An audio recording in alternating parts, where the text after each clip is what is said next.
बल्कि अच्छे दोस्त बनते हुए नजर आने वाले हैं वानी और मायरा दोनों भी कॉलेज में, क्योंकि दोस्तों दोनों साथ में रहते हैं और दोनों की सिचुएशन सेम होती है। ऐसे में दोनों भी अच्छे दोस्त होने वाले हैं। वही यहाँ पे हम देखने वाले हैं जहाँ पे अरमान गाड़ी के लिए बहुत ज्यादा गुस्सा हो रहा होता है अबीरा पर, तो वही जब गाड़ी आती है ना तब वो बहुत ज्यादा सजी होती है और उसे तभी पता चलता है कि शायद मेरी गाड़ी किसी ने शादी के लिए यूज की है। जिसके बाद दोस्तों विद्या है ना, उसका असली रूप बाहर आने वाला है, क्योंकि विद्या ही वो शख्स है जिसने अरमान और अबीरा दोनों की बीच की गलतफहमी इतनी ज्यादा बढ़ाई है।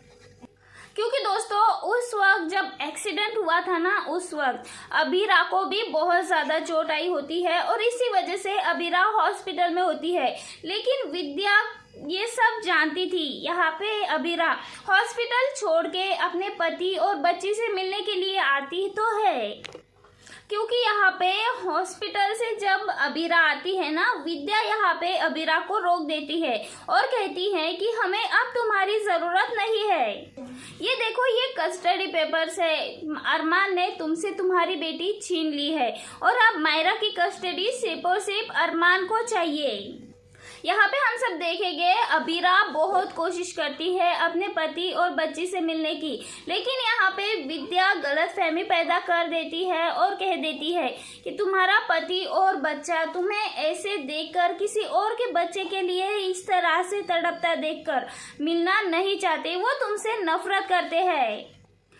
तुम्हें तो पता ही था किस तरह से मायरा और अरमान दोनों की जान खतरे में थी, लेकिन फिर भी 2 हफ्ते हो चुके हैं, लेकिन तुमने अब तक अपनी बच्ची और पति से मिलने की कोशिश भी नहीं की।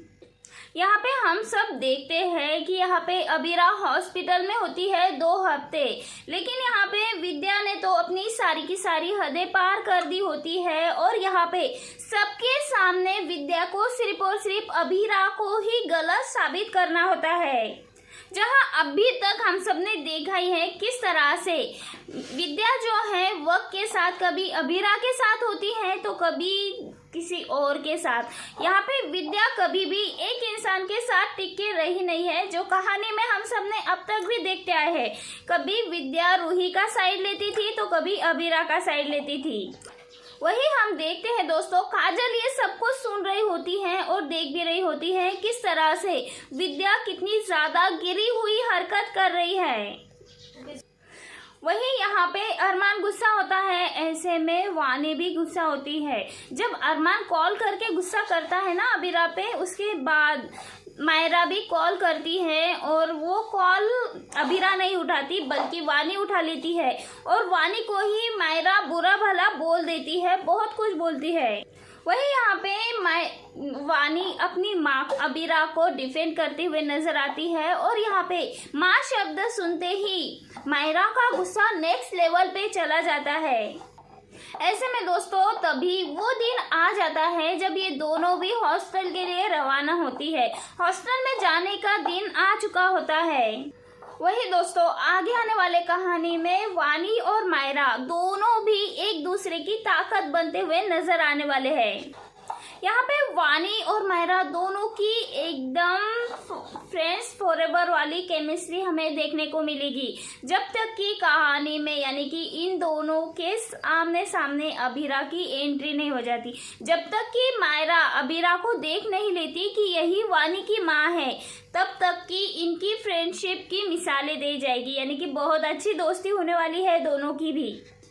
ये जब तक कि वानी और मायरा दोनों साथ में रहेंगे ना, तब तक कि इस स्टोरी को देखने में बहुत ज़्यादा मज़ा आने वाला है, क्योंकि काफ़ी ज़्यादा ट्विस्ट एंड टर्न्स आने वाले हैं।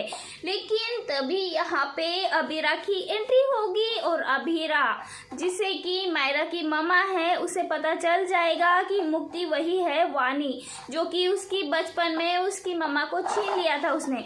और ये सब जानने के बाद यहाँ पे मायरा का गुस्सा नेक्स्ट लेवल देखने को मिलेगा। वेल दोस्तों, आप सब बताएं कि आपको ये रिश्ता क्या कहलाता है, कि कहानी कैसी लग रही है। अपनी राय कमेंट में जरूर बताएं। मिलते हैं नेक्स्ट वीडियो में।